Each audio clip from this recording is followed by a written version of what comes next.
wako. Nitaishi maisha ya kukupenda wewe, Yesu Kristo.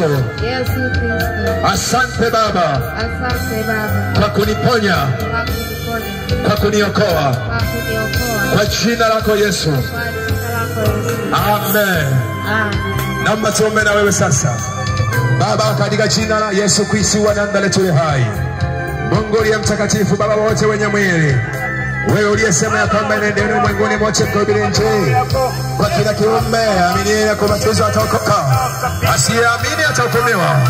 Maana ishara hizi zitaambatana hao waaminio, maana mtaweka mikono yenu juu ya watu walio dhaifu, nao watapata afya.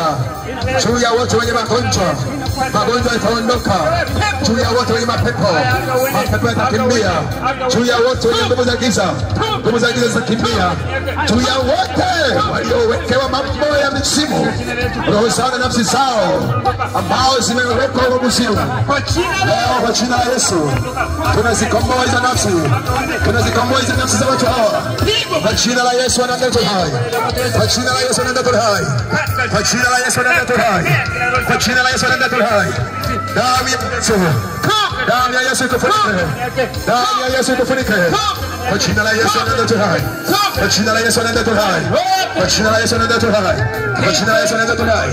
Nasimama kinyume na kila pepo baya, toka ndani yake, toka ndani yake, toka ndani yake, toka ndani yake, toka ndani yake, toka ndani yake, toka ndani yake, toka ndani yake, toka ndani yake, toka ndani yake, toka ndani yake, toka ndani yake, toka ndani yake, toka ndani yake. Pepo mchafu toka, pepo mchafu toka, pepo mchafu toka, pepo mchafu toka, pepo mchafu toka, pepo mchafu toka.